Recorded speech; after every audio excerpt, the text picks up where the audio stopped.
like to see happen. Okay. I mean, my colleagues and I have been advocating this for the past few weeks, that this is something that really should be taking place. I mean, No, well, good luck to you. It sounds like the right... It's not just legal. It's legal, it's the reputational issue. It's actually making it clear to people in Russia, to Putin and his military leaders and political leaders and so on, that there's an international reputational issue here, as well as the prosecutorial side, as well as the investigatory side. No, absolutely. Hammer it home from as many different angles as physically possible. James, thank you very much. Thank you for your time. Lovely to talk to you. James Johnston there, international humanitarian law barrister at global counter-corruption company Farage, and of course a war crimes expert. Interesting that, and that made a lot of sense, I think, there about having one kind of united body there that can oversee all of this. But coming up, Rishi Sunak is under fire. But is it deserved? We'll talk about all of that after the break. Don't go anywhere.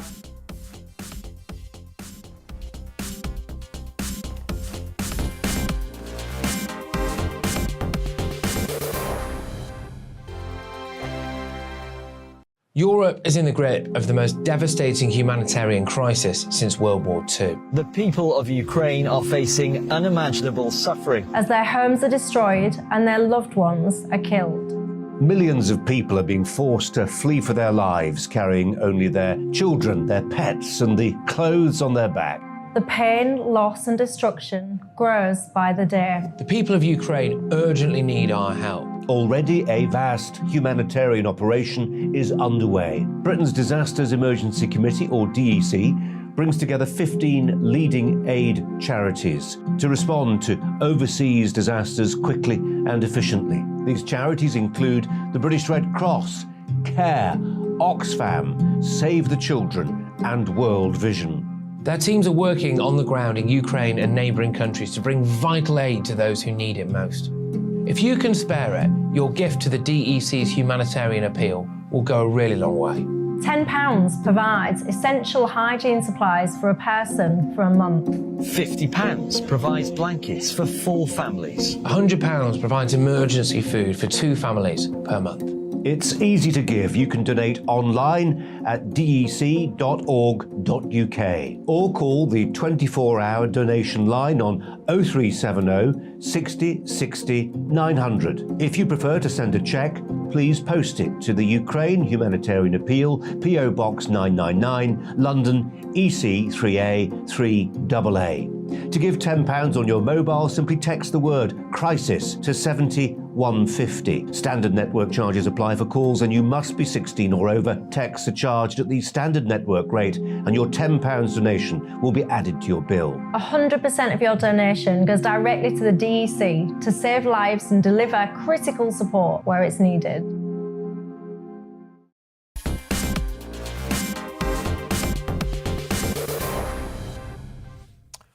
Well, hello everybody. Yes, Patrick Christie's here in for Nigel Farage. Now, at the top of the show, I asked you, is Boris Johnson a feminist PM? And you've got in touch. Look, a bit of context here, of course. It was that Boris Johnson came out really and frankly said what I think millions and millions and millions of us also agree with, which is that basically women are women and men should not be taking part in female sport. And he also doubled down. He said, didn't he, that women should have their own safe spaces, so they should have, things in hospitals, for example, prisons as well. Again, bit of common sense. Well, you got in touch. One viewer says, it's nothing to do with feminism, just the facts of life, as the majority know them to be true. And there wasn't a name on that one, I don't think. But yes, if you do get in touch, do try to leave your name. It'd be nice to give you a little shout out. Another viewer says, he's just right. Don't complicate it. All right, then, I won't. Bill says, why is it feminist to state the obvious? There's a theme here, isn't there, people? I think, look, my overbearing point here, Bill, is that I think Boris Johnson's now currently the only leader of a major party who is standing up for women, right? Keir Starmer there appears not to be able to clearly define what a woman is. He doesn't seem to be particularly bothered about women-only spaces, safe spaces, female sports, for example. And I find that very, very strange. Liberal Democrats, well, we all know how they feel about it. In fact, Ed Davey just flat out refuses to answer the question whether or not he thinks a woman can have a penis, which I find absolutely shocking. Although, to be fair, coming from the bloke who decided to show his solidarity with the Muslim community by eating bacon to end his Ramadan fast, I think we've come to expect some pretty idiotic stuff. John says, maybe he is. This is Boris Johnson being a feminist. But with his history of U-turns, he might not be tomorrow. I like that one, John. Yeah, OK, all right, fair enough. Yes, maybe Boris Johnson will row back on this after reconsidering and rethinking. Russell said, women should have their own spaces and men should have their own too. Well, I mean, there is this argument, isn't there, actually, that, OK, if you're a woman who's transitioning into manhood and, you know, do you end up in a male changing room, in a male toilet? I suppose there, and whether this is correct or not, I suppose, reading between the lines, there feels as though there's more of an inherent risk from a man in a woman's space than it does from a woman in a man's space, I suppose. Anyway, keep these views coming, of course, Farage at gbnews.uk. Now, Rishi Sunak has come under increasing pressure this week. First, for donating more than £100,000 to Winchester College, which, by the way, I don't see what the problem with that is, but anyway, the £43,000 a year private school, which is one he attended. I believe he was head boy. Then the Chancellor was told to come clean on his family's financial affairs after it emerged his wife benefits from a tax-saving scheme. So Akshata Murthy has non-dom status, meaning she does not have to pay UK tax on income earned abroad. Miss Murthy earns money from shares in an Indian software giant founded by her billionaire father. So her spokeswoman said that she pays all the tax that's due in the UK. Well, joining me now to just pick through this, really, is John Cullinane, Tax Policy Director at the Chartered Institute of Taxation.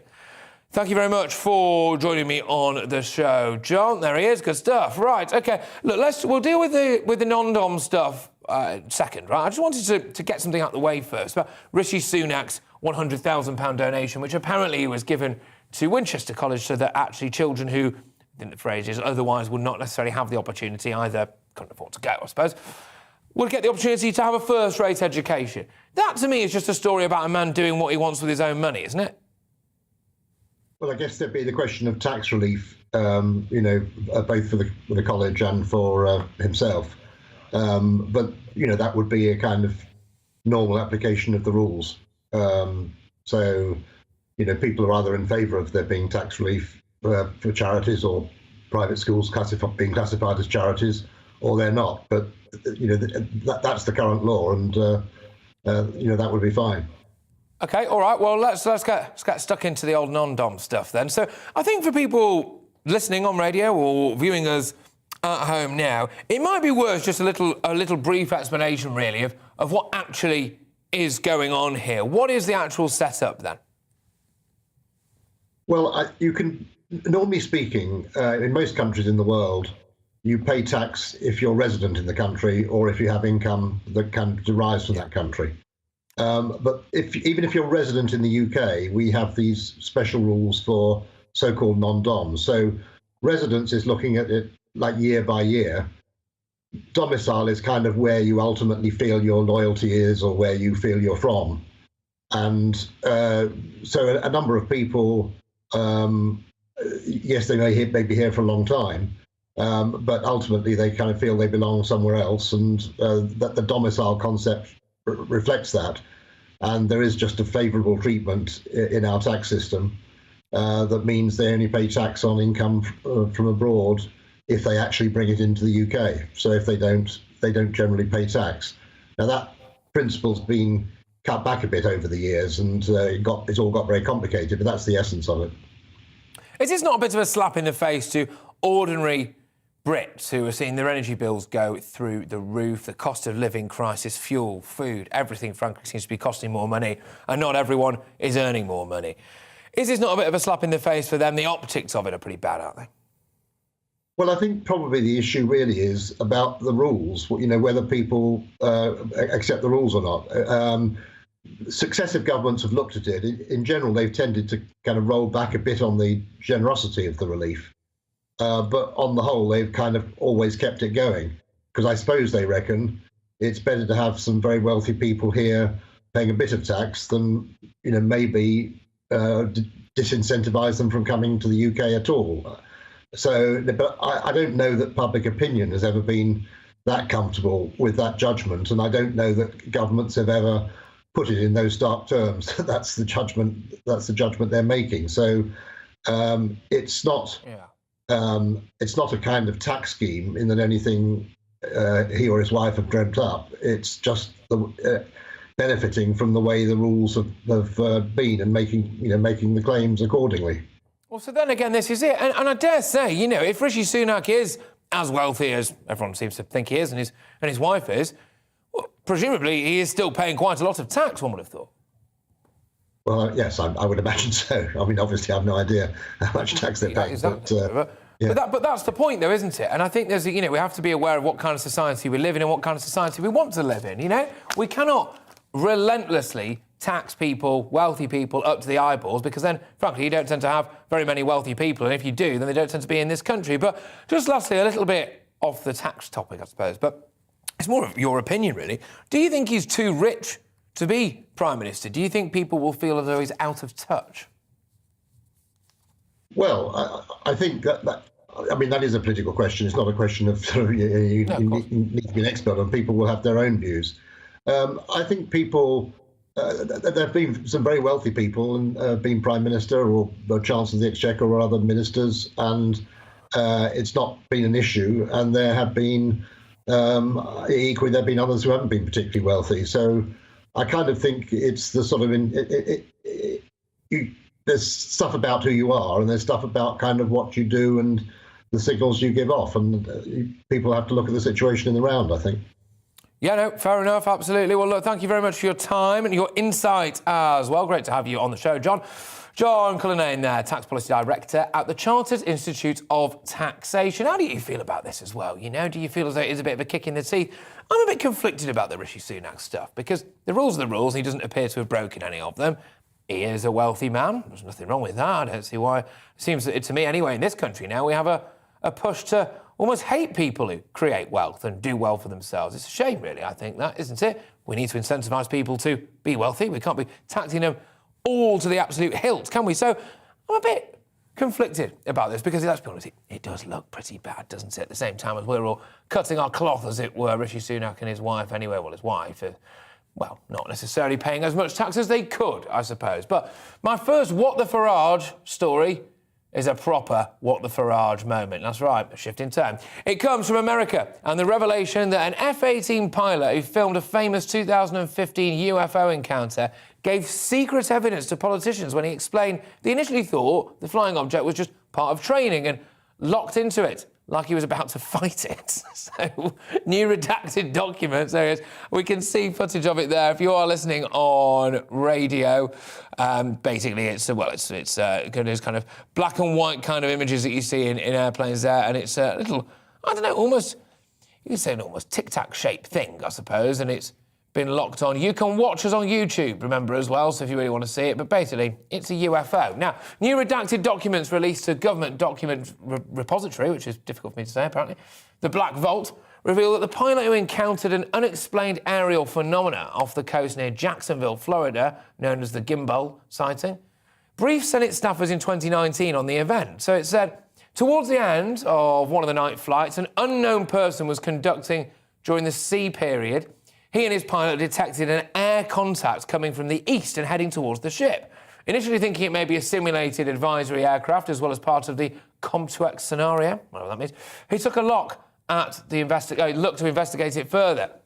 The footage shows a strange wingless, tailless object on the aeroplane's video cameras. Gosh, maybe they really are here. Maybe they are amongst us. I don't know. What do you think about all of this stuff?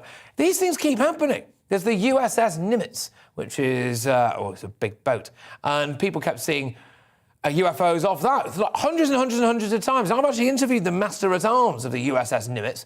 It seems like he's got his head screwed onto me. I'd be very, very surprised if all of this was some kind of big myth. But anyway, there we go. Another What the Farage. Prince Harry would have been safer coming to Britain for his grandfather's memorial service than going to Holland for the Invictus Games in a fortnight. That is according to the senior police officer who protected him and his mother. Now, they say that the Duke of Sussex has made the decision to cross the Atlantic for The Hague shortly after refusing to be with his British family at Westminster Abbey 10 days ago. So he'll be in the Netherlands for the international sports competition for injured or sick military personnel and veterans from across the globe, which takes place from April the 16th to the 22nd. Of course, elsewhere, his darling wife, Meghan, has attempted to trademark the word archetypes. You know that word that no one uses apart from her pretty much in the title of her first podcast series for the streaming giant Spotify? The word that has been around for hundreds and hundreds of years. I mean, She really does just see something and want it, doesn't she? I think, although to be fair, she did get that with Harry. But no, I want to know what you think about this as well with Harry. I'm less bothered about Meghan trademarking the word archetypes. I just think that's part of the course with her, isn't it? But with Prince Harry, I was very, very, very angry about that. I was very angry that he didn't come back for Prince Philip's memorial service. I was very angry, of course, that, you know, he left the Queen there yet again, didn't he? Sitting there without her grandson. And I just thought it was an absolutely massive slap in the face, not just to our royal family, but to us as a nation, actually. There's plenty of people who feel like they've grown up with Harry, who've seen him since he was a child, who've loved him, who've cried tears when he's cried tears, who've laughed with him when he's laughed, who've loved him, supported him, and helped him out. And actually, now, what's the point? Why did he not muster the courage to be able to come back? I think that's absolutely disgraceful. It's absolutely disgusting. And yeah, if he thinks he's safe for in Holland, then fair enough, or maybe he should just stay there. Anyway, French far-right presidential candidate Marine Le Pen has vowed to issue fines to Muslims who wear headscarves in public. Yeah. As candidates made a final push for votes, 3 days ahead of an election seen as increasingly close, President Emmanuel Macron appears to have built up a lead of the first round of the polls on Sunday, but the latest poll suggests that Marine Le Pen is closing the gap. So she said, people will be given a fine in the same way that it's illegal not to wear your seatbelt. It seems to me that the police are very much able to enforce this measure. Where do you stand on that? I think it seems a bit strange for me, really. I don't see what the necessity, I'm not, trying to come across as some kind of bleeding heart liberal here, of course, but I don't see what the necessity is to stop people wearing headscarves in public. I don't get that. To find them. And look, I'll be massively concerned about what this means going forward. This, I reckon, will lead to a load of terror attacks. Now, yes, all right, so we can raise some certain questions there about why a particular level of offence in one community may lead to a terror attack in a way that perhaps it doesn't in other communities. OK, fine, that's a different question. But actually, is there a necessity to fine people for wearing a headscarf in public? I'm not sure there is, but I suppose you can get in touch with that and let me know what you think. But some more of your reaction to my question right now, though. Is Boris Johnson a feminist PM? Chris says, Boris is a feminist, I think. And for once, he's making sense. This is after Boris basically said that women are women and men shouldn't be involved in women's sports. Transgender men shouldn't be involved in women's sports. Why would anyone even consider voting for a political party that can't even identify what a woman is? And that's Debbie. Cracking point, Debbie. I've said the same thing myself many, many times. If you cannot answer the question, what is a woman, you should be absolutely nowhere near power. It's as basic as that. Freddie says, Boris is right. There are only two genders. Yep, fair enough. Brian says, you don't have to be a feminist to have common sense. Yes, OK. And John's been into... We've had a few Johns already here. It comes to something when we have to congratulate him on stating the obvious. Fantastic stuff. Yes, OK, all right. Thank you, everyone who's been getting in touch. These emails are flooding in thick and fast. Keep them coming. Now, we are going to be doing Talking Pints, actually, with a legend, a real character, a real institution in a way. He's had ups, he's had downs, he's been in the spotlight, he's been out of the spotlight. He's certainly back in it tonight. It's former Conservative MP Harvey Proctor.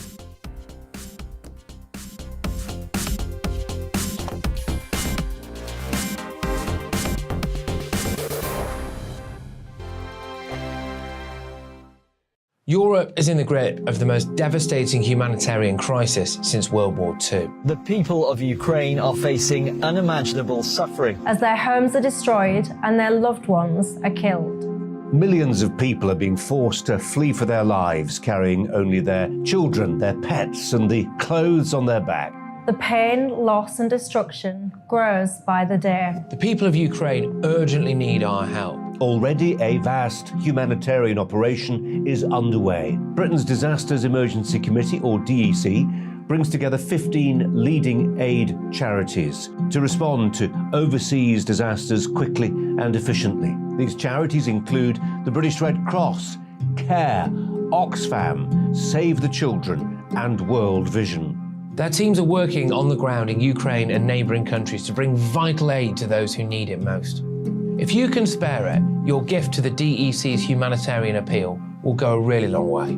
£10 provides essential hygiene supplies for a person for a month. £50 provides blankets for 4 families. £100 provides emergency food for 2 families per month. It's easy to give. You can donate online at dec.org.uk or call the 24-hour donation line on 0370 60 60 900. If you prefer to send a cheque, please post it to the Ukraine Humanitarian Appeal, PO Box 999, London, EC3A 3AA.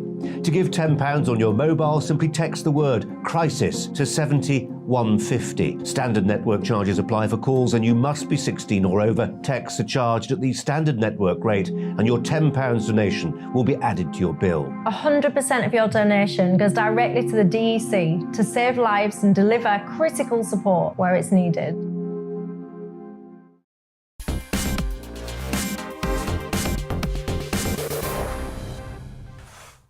Well, good evening, everybody. Yes, I've always wanted to cover this show because then I get to go to the bar, don't I, after this. So Talking Pints with Harvey Proctor is up right now. Former Conservative MP, real character, a man who's had a fascinating career, a fascinating life. Harvey, thank you very much for joining us here. Cheers to you as well, my good man. I hope you're keeping well. Thank you very much. I must say, this is very civilised. They don't let me do this on my normal show, 10 a.m. until midday, for obvious reasons. But there we go. Bad luck not to drink after a cheers. Good.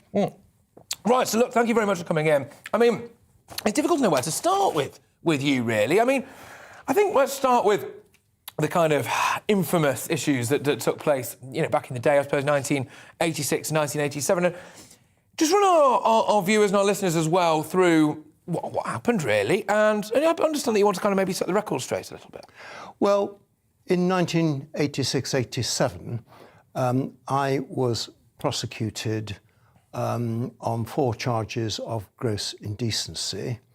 I was and am a homosexual. I don't promote that, but it's just a matter of fact.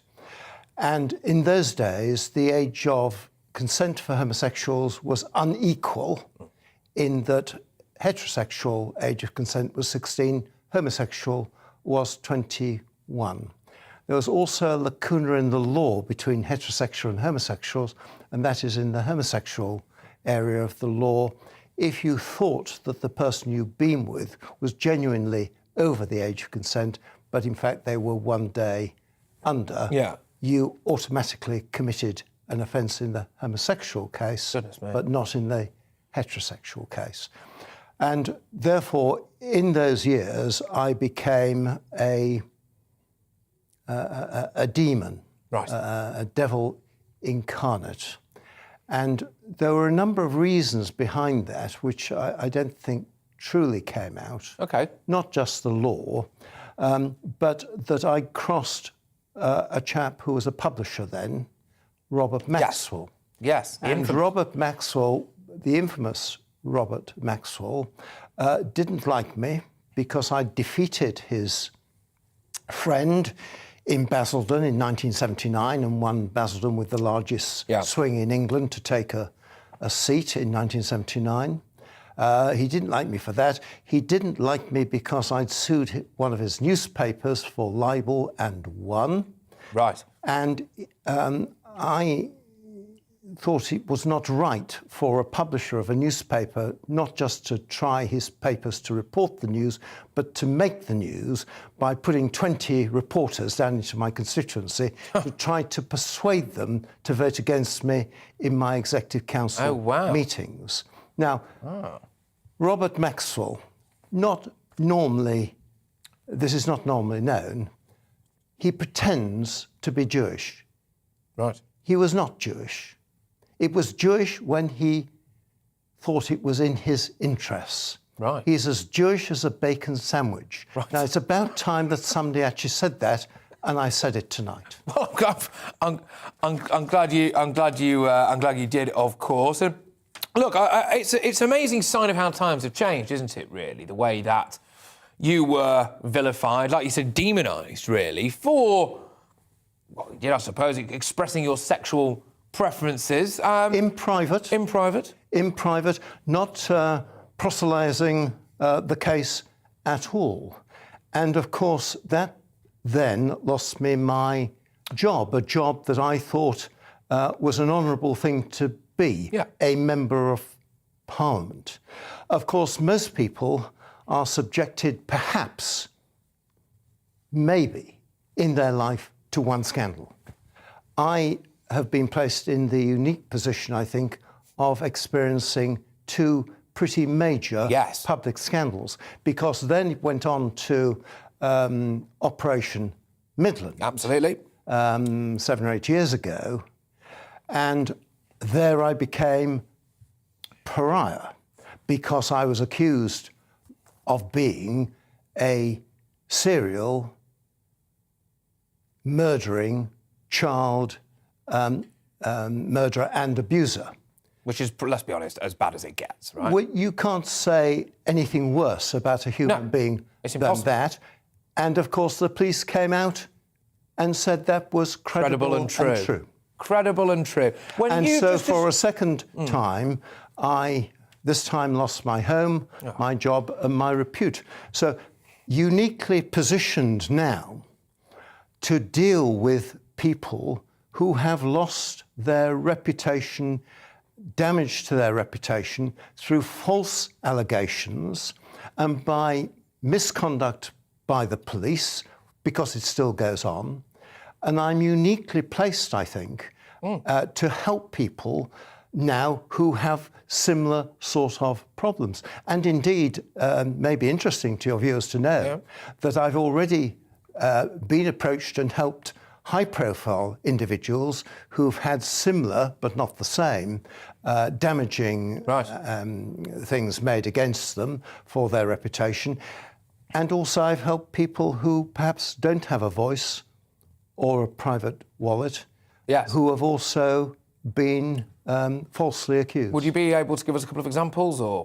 Well, perhaps not in terms of names, but I am prepared, knowing the difficulties of going through such horrendous times, to try where I can to help those, whether they're in the public eye or not, if they are falsely accused. OK, just talk to me a bit about what that was like on an emotional level for you. I cannot imagine anything worse than being accused of the kind of things that you were accused of. And to then have the credible and true element of it, there is a strange part of, I don't think it's just the British psyche, I think general psyche really, where some people go, well, I suppose there's no smoke without fire. And so then therefore, all of a sudden, the public can get on board with a false accusation. It was, your world must have fallen apart. It was, as my QC said, there can be smoke without fire. It's a big, gigantic smoke machine with the handle being turned by the Metropolitan Police and certain sections of the media. And I took them on and beat them. Yes. And now I think that I am regarded in the media, or most sections of the media, and most people know what the truth is. No, exactly. But people know that side about you, Harvey, about the side of you being stoic and standing up, taking them on, winning. But what people won't have seen is what you were like when that front door closed and the noise stopped and you were sat there on your own. What was that like? Quite horrendous. Are you OK to talk about it? And if anyone hasn't faced that sort of pressure, continuous pressure, day after day, it is horrendous. And so that is why I don't want anybody else to go through those sort of feelings again. And that's why I try to help, where I can, those who have been falsely accused. I'm supporting an organisation called FAIR, Falsely Accused Individuals for Reform, because I think one important change needed in the law is to make sure that people, suspects, have anonymity. Yeah, that's an important victims, the correct term should be complainants until the trial has taken place and a suspect has been found guilty. But complainants have anonymity. So should suspects and those alleged to have done things. Indeed. I mean, I'm inclined to agree with you on that, and the clamour for that is growing, actually, I think, as well. And what do you make, then, of the police? Because Cressida Dick has now fallen on her sword in a way, or resigned eventually. And they really put you through the ringer there. I understand that you received some compensation, but I suppose, financial remuneration cannot patch over the wounds, I suppose, can it? Yes, but with very ill grace by the Metropolitan Police. Right.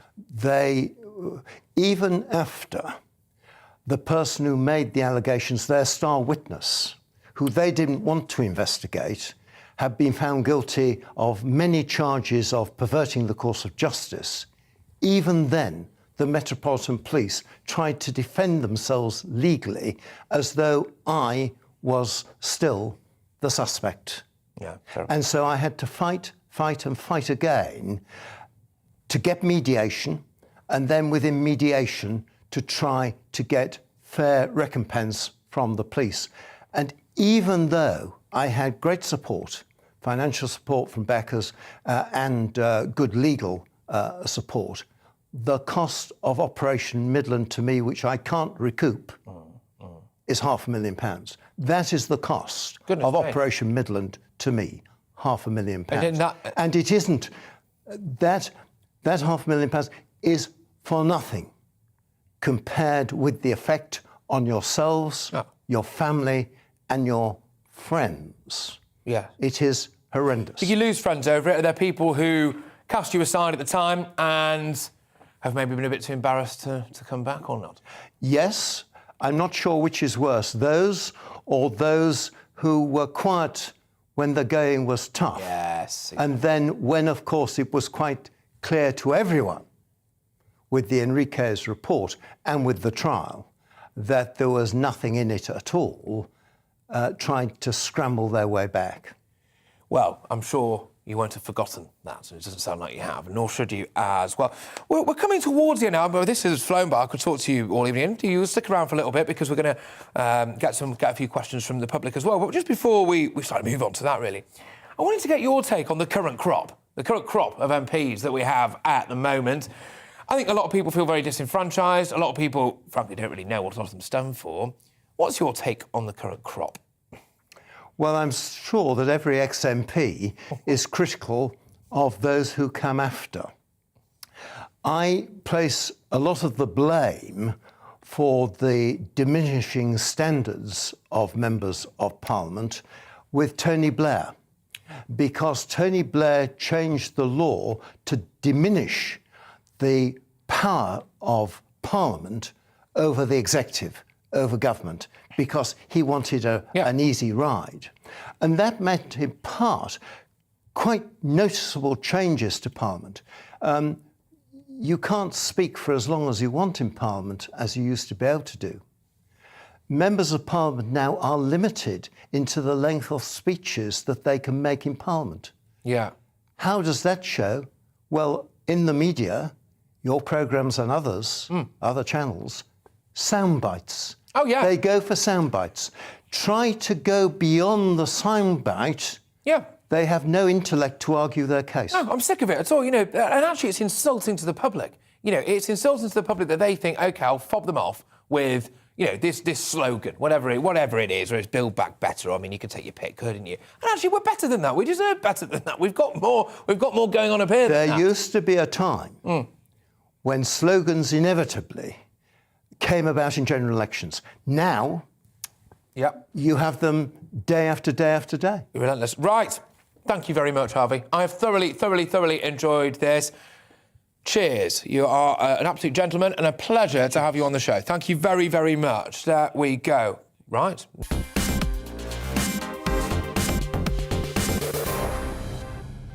Yes, it's time for Barrage the Farage, where I answer your questions for Nigel. For one night only, though, of course, you'll be glad to hear. Chloe, you'll be glad to hear. Who wrote that? Chloe via Farage at GBNews asks, Harvey's still with me, actually, so we might as well bring him in. Harvey opposed the call to boycott the Moscow Olympics of 1980. Do you back the Russia boycott now? What do you think?